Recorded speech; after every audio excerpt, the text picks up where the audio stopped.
Hey guys, Telegram Sam here. If you don't already know, I have an Instagram. It's telegram_Sam_movies. So if you're on Instagram, check me on there. But today is just another VHS haul for you guys. Yeah, just showing and talking about some recent VHSs I picked up lately. I have some really cool things to show you guys, and the first one is the one I'm like the most excited about. I actually just watched this last night, but this is Commando Squad. This came out in 1987. It's directed by Fred Olen Ray. This is sort of like a action drama film. It's in this really nice hard case, and this is a Trans World Entertainment video. Comes with in the official Trans World case. This is really nice. I found this at a local antique store here in Portland. I know nothing about this movie. I just saw it and immediately had to get it because it looks like, sort of B movie schlocky action thing, and that's exactly what it is. I'll read the back description for you guys. It says, "They take no prisoners, they show no mercy.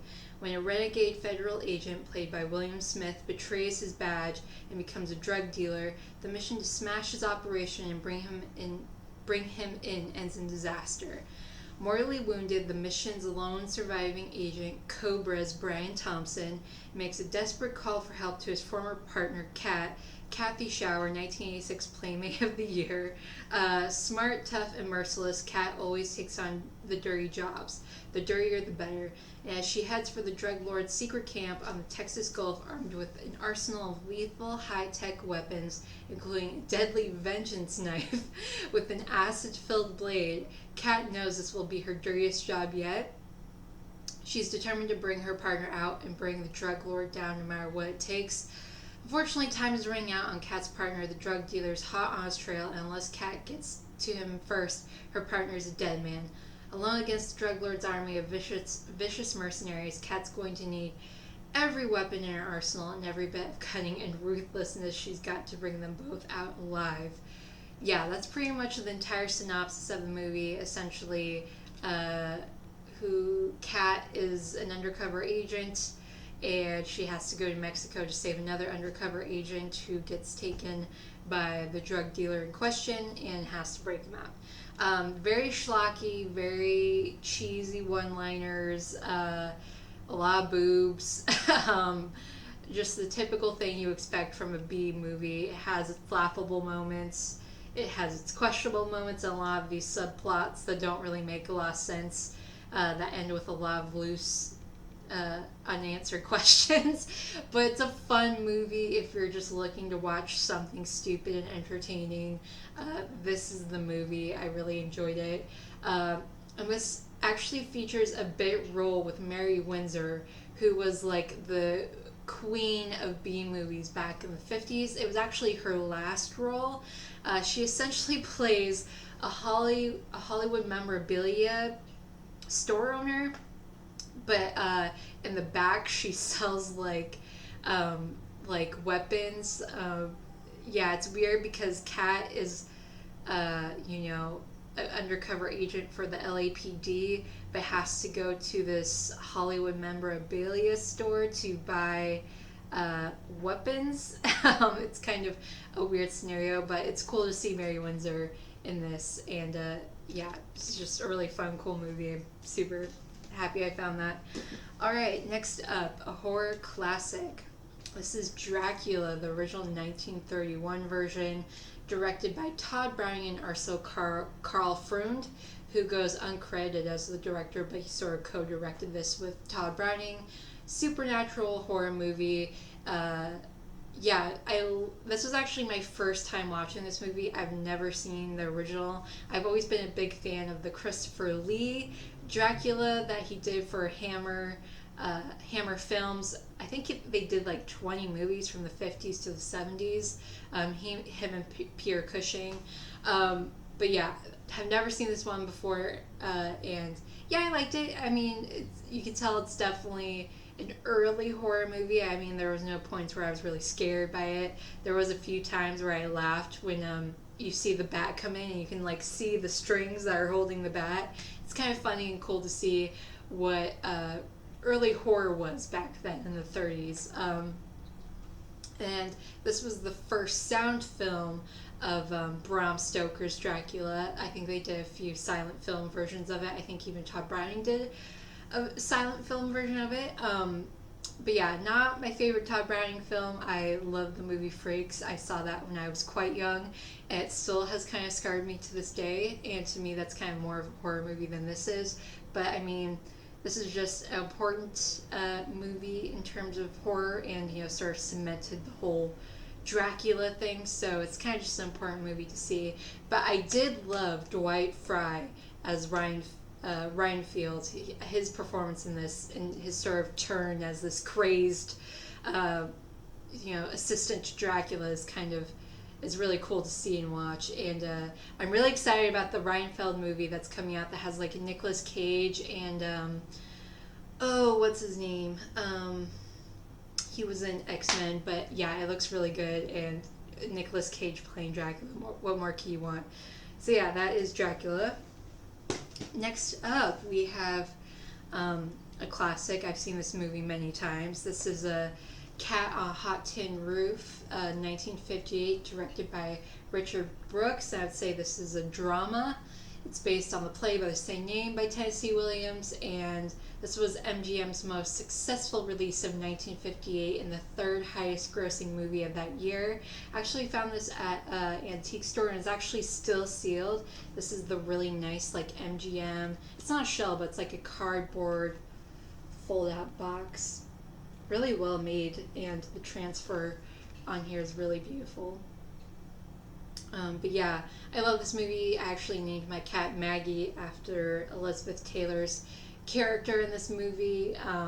But yeah, it's a very dialogue heavy movie. So I would say if you're into something that has a lot of movies that have a lot of action, frills, and visual stunningness, this is definitely not your movie. This is definitely like an inter-family drama of like, I really love the scenes with Burl Ives and Paul Newman, because Paul Newman and Burl Ives play father and son, and they have a very fraught relationship, even though they're almost kind of the same person. I think that's why they don't get along, is that they see all the things they hate in themselves and each other.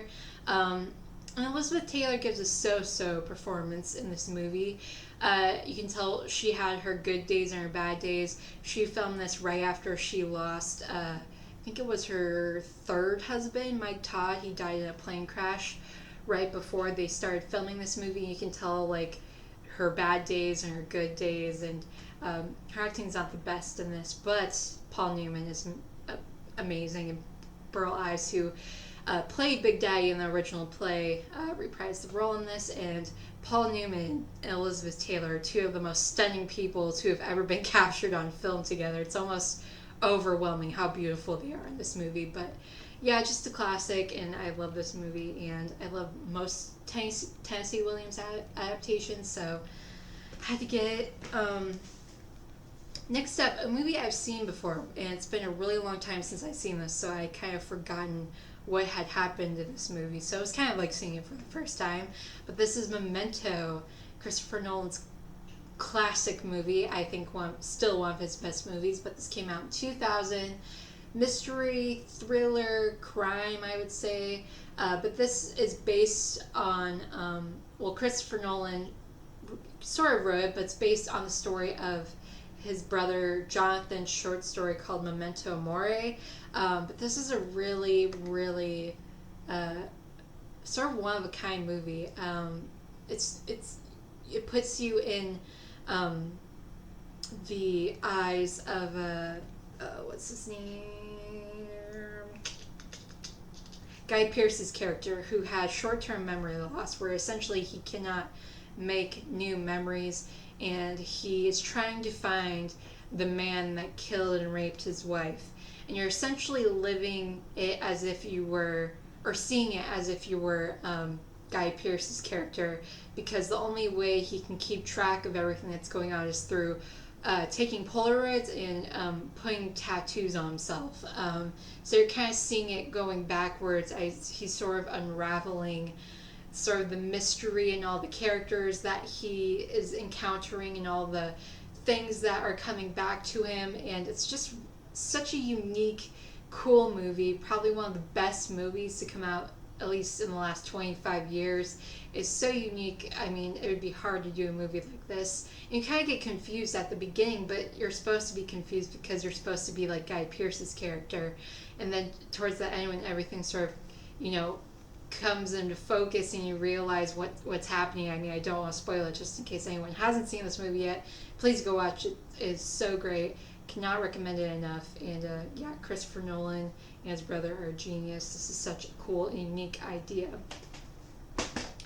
Alright, next up we have Throne of Blood. This came out in 1957, directed by the amazing Akira Kurosawa, sort of a drama war film. It's based off of Shakespeare's Macbeth. A lot of people consider this one of Akira Kurosawa's best movies. He also famously did the movie Ran, which was based off of another Shakespeare play, King Lear, but I personally prefer this one over that one. I don't know, I just love the acting in it. Toshiro Mifune is amazing, one of the greatest actors ever, and the woman who plays like the Lady Macbeth, Isuzu Yamada, is amazing. She almost kind of steals the show from Toshiro Mifune, and I just love this film. I actually got a chance to see it early last year on the big screen. One of my local movie theaters had a 35 millimeter print of it. Except the subtitles were in white. And if you've seen this movie, you know that there's this misty white fog that pretty much runs through the entirety of the movie. So you really couldn't see the subtitles through most of this movie. But this VHS copy actually has yellow subtitles, so you can actually read what's going on.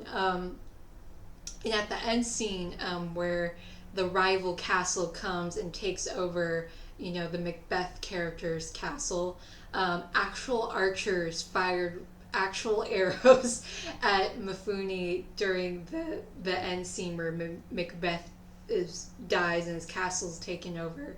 And it's crazy to watch, and it's one of the most thrilling scenes of the movie.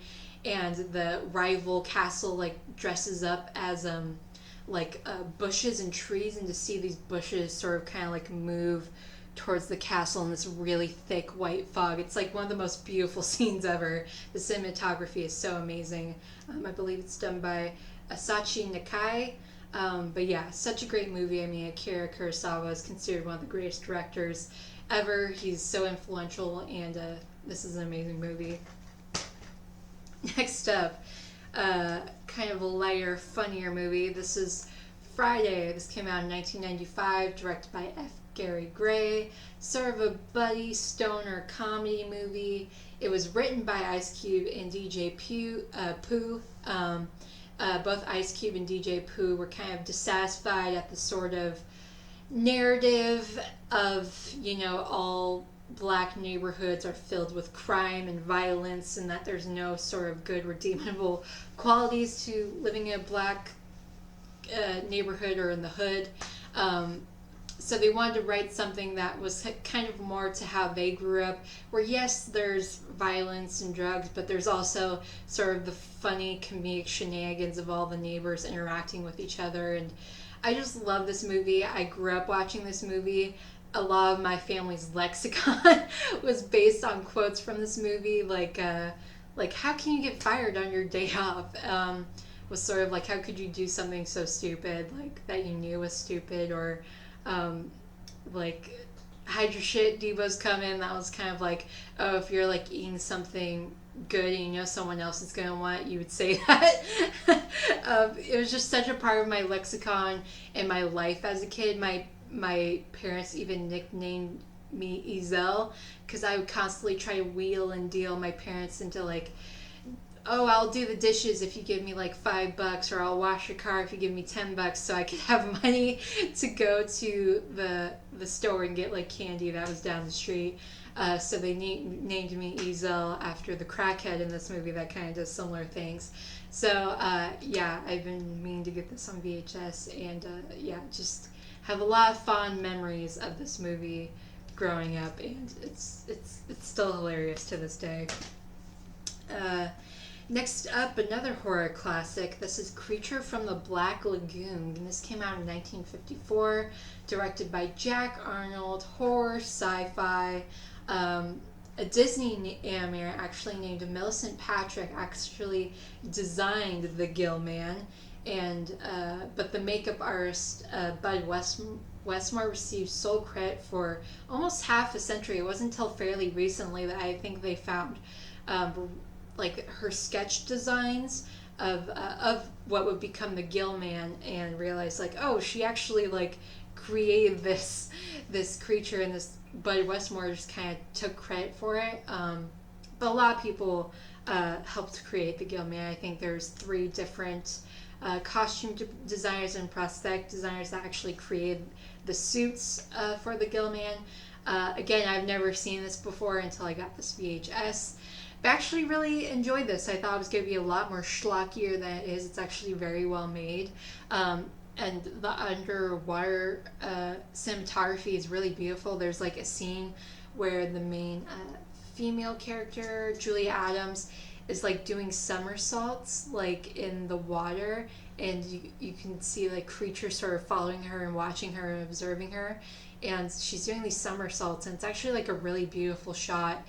And this actually like scared me, actually like got me scared a few times. There's a scene where Julia Adams and one of the other guys that are part of this expedition that they're on are having a conversation after one of the guys gets attacked by the creature, and they're just having a conversation. All of a sudden, out of nowhere, there's like a jump scare where the Gill Man comes onto the ship and tries to get them. And it actually like genuinely scared me. I don't think I've ever been scared by a movie like that, especially from the 50s ever. So kudos to the Creature from the Black Lagoon for actually scaring me. But yeah, such a great movie. Again, sort of one of those movies you have to watch if you're into horror movies, and it really sort of laid the groundwork of monster horror in general. So really cool movie to watch. Next up, another Elizabeth Taylor movie. This is Who's Afraid of Virginia Woolf. This came out in 1966, directed by Mike Nichols, and this is sort of a psychological drama, I would say. This was actually Mike Nichols' directorial debut. It's based off the play by the same name that was written by Edward Albee. This is quite a dark and heavy movie. I remember when I first watched this, probably when I was like in my early teens, I got quite bored by it because, again, kind of like Cat on a Hot Tin Roof, it's a very dialogue heavy movie. It's just people constantly talking, and Richard Burton and Elizabeth Taylor play this older couple that essentially play this game of trying to almost verbally, psychologically, and sometimes physically abuse each other, and they get some sort of satisfaction, I would say sexual satisfaction out of it. And they bring in Sandy Dennis and George Siegel, who play this sort of young couple who are George Siegel plays a professor, or someone who's about to become a professor at the college that Burton's character teaches at, and Elizabeth Taylor's father is the dean of the college, I think. But yeah, it's a very twisted, sadistic movie. And from all things that I have read, I guess Elizabeth Taylor and Richard Burton's actual relationship was pretty similar to the characters they play in this movie. So it's really interesting to know, like, the backstory of this and how they're playing these really sort of accurate characters to who they were in real life. It's just a really fascinating, well-written movie. It's kind of crazy. I think this is Mike Nichols' directorial debut because he was so well known for his comedy duo with Elaine May. So for him to take on this very serious, dramatic, sadistic movie, it's kind of crazy, but a really, really great, well-written movie. Next up, we're going into some 70s grindhouse schlock. This is I Drink Your Blood. This came out in 1971, directed by David E. Durston. Exploitation horror, aka grindhouse movie. Actually got this on eBay. I guess this is a recent 2021 box office spectaculars press, I guess. But yeah, it's sort of. I'll just read the back to you because the back really sort of explains this really nice. But says it's Night of the Living Dead meets Charlie Manson in this gore-drenched 1971 drive-in classic. After consuming rabies-infected meat pies, an LSD-addicted hippie cult goes on a vicious, murdering rampage. Heavily censored since its original release, this infamous landmark of cinematic brutality is being presented all its X-rated, blood-splattered glory. Yeah, I love this movie. I love shit like this. Just it's actually like really well written and well done. Yeah, the cult is obviously based off of the Manson family, and they sort of take over this very small town that I think only has like 40 people in it, and start to terrorize people in the town. And this little kid, I think he's like 10 or 12 years old, decides to kill a rabies infested dog and take the blood from the dog and put it into meat pies and gives the meat pies to the cult, who then get infected with rabies and, like it says, goes on this killing rampage. And then one of the girls that is part of the cult ends up getting kidnapped and raped by some local construction workers, and the construction workers end up getting infected with it too. And essentially everyone in the town pretty much almost dies. I think there's only 2 people that end up surviving at the end, because everyone ends up just getting either infected with rabies or ends up getting killed by people infected with rabies. So it's a very nihilistic movie, but it just has all the schlock, the gore, the nudity, the cheesy one-liners that I love. And it was one of the first films to receive an X rating for violence. Even though there is some nudity in this movie, there is definitely a lot of violence in this movie. But yeah, I love this. I think I got it for like $30 off of eBay. So yeah, very, very cool find. Next up, one of my favorite movies from the 90s and from a very local director here in Portland, but this is To Die For. This came out in 1995, directed by Gus Van Sant. Thriller, crime, drama movie, written by Buck Henry, based on the novel by the same name by Joyce Maynard, which in turn was inspired by the true story of Pamela Smart. I am not the biggest fan of Nicole Kidman. I haven't really been a fan of a lot of movies she's done, even though I do like Eyes Wide Shut. I know that's a very divisive Stanley Kubrick movies for a lot of people. Either people love it or they hate it. Even in that movie, I think she's kind of like hamming it up a bit, but in this, I think she is perfect. I could not imagine anyone besides Nicole Kidman playing the character of Suzanne Stone. I'll read you guys the back. Suzanne Stone, played by Nicole Kidman, has always dreamed of being on TV, and she's dead set on making the dream come true. But there's just one obstacle: Larry Moretto, her husband, played by Matt Dillon. So Suzanne convinces a love-struck teenager, played by a young Joaquin Phoenix, to get Larry out of her way for good. To Die For is most critically acclaimed comedy of the year. Nicole Kidman struts her stuff with enough carnality to singe the screen.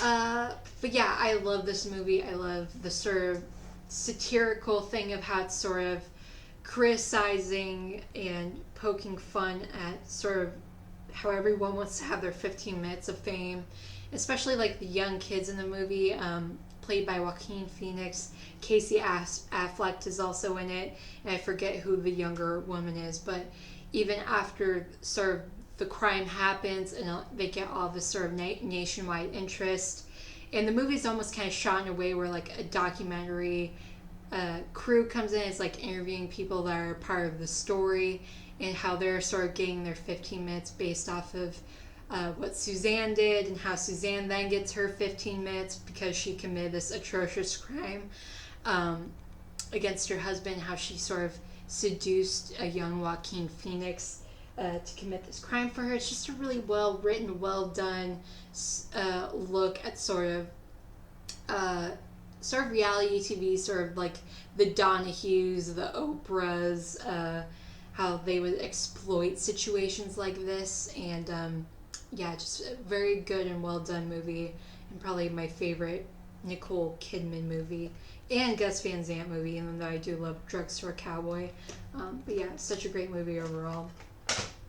All right, last but not least, a movie I actually have on DVD, but I just saw this really nice clamshell version at an antique store and I just had to get it. But this is Mean Streets, originally came out in 1973, directed by Martin Scorsese.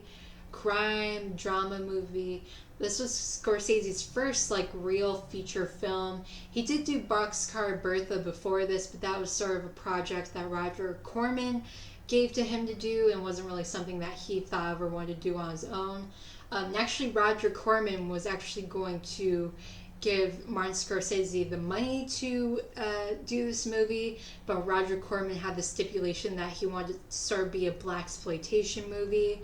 But luckily, he got some other funding outside of Roger Corman, so he's actually able to do the movie about Italian Americans and about the neighborhood that he sort of grew up in and the people he grew up around, which is why I think this is one of his greatest movies. This is definitely a top 5 Martin Scorsese movie for me. I love this movie.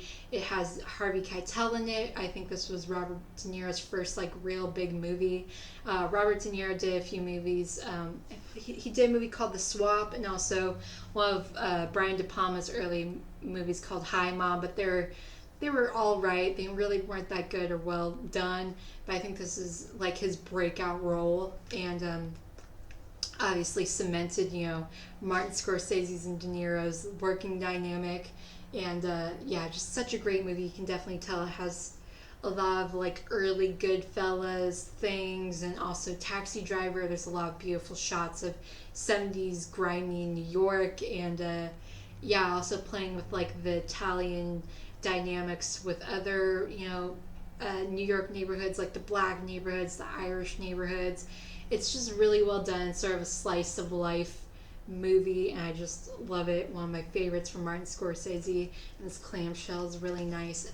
It's kind of like beat up on the edges, but yeah, it's really heavy duty, nice early Warner Brothers VHS. But yeah, those are all the recent VHSs I've gotten. Thank you so much for watching, and I'll see you guys in the next video. Bye.